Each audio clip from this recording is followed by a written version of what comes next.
Ang nasisave ko sa isang araw ay nasa 50 pesos at sa isang buwan naman ay umaabot po ng 1,500 ang nasisave ko.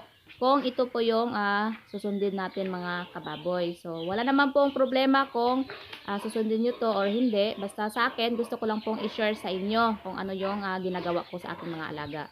So, yung talbos ng kamote, mga isang tabo yon. At itong niyog, kalahati lang yung ginamit ko. Tapos, sabayan natin ng feeds na developer, na kalahating kilo.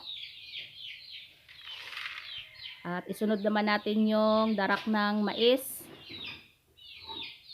Ito ay tag 300 grams. Tapos, dalawang ganito. Nasa 600 grams. Tapos, subukan naman po natin i-compute kung magkano yung nagiging gastos natin kung ganito yung pinapakain natin. So, minsan pala, feeds lang at darak ng mais ang binibigay ko, lalong-lalo na pag umaga at sa hapon. Pero pag tanghali, kasi 4 na beses ako nagbibigay, ay meron pa akong panahon para maggagod ng niyog at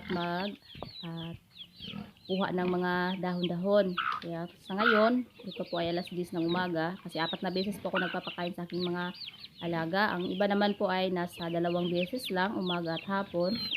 Pero itong sa akin, nakasanayan na po kasi na 4 na beses ako nagbibigay. Lalo na yung isang inahin ko. Dahil wala po siyang drinker, kaya kung maaari ay nakakainom po talaga siya ng tubig. Ito na yung dumalaga ko, ika 100 days na po niya ngayon na buntis.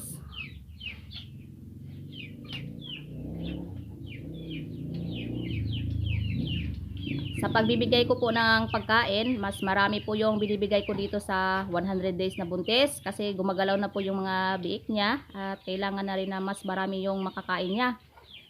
Kumpara naman po dito sa kabila natin na inahin, buntis din po to, ika 49 days pa lang.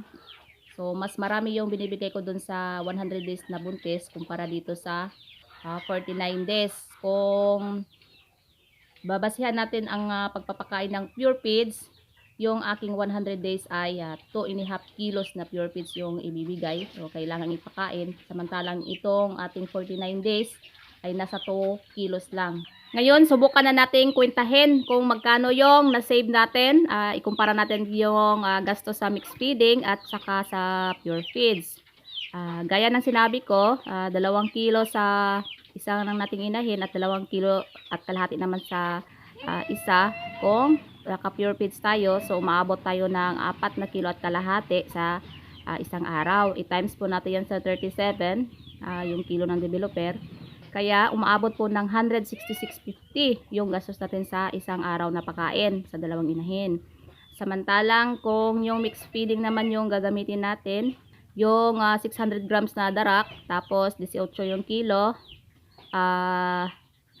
bawat pakain ay meron lang tayong 10.8 na darak, tapos i-add natin yung kalahating kilo na feeds, nasa 18.50, kaya bawat pakain natin ay nasa 29.30 lang, tapos 4 na beses tayo nagpapakain. Kaya lalabas na 117.20 lang yung pakain natin doon sa mixed feeding. Kaya yung nasisave natin bawat araw ay nasa 50 pesos.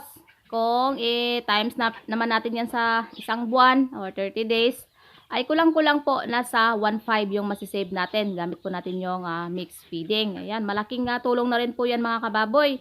Ang importante ay hindi po natin ginugutom yung ating mga alaga, at sa tuwing kung mangangalak naman po sila, kung nagpapadidi na, ay gamit ko naman po ay pure feeds na yung lactating para hindi po maubusan ng gatas yung ating inahin, masuplayan po ng gatas talaga yung ating mga biik. Pero sa ngayon, na-developer pa lang, nagbubuntis pa lang po sila, ay mixed feeding po yung ginagamit natin.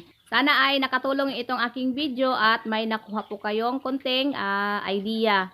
Happy farming po sa lahat!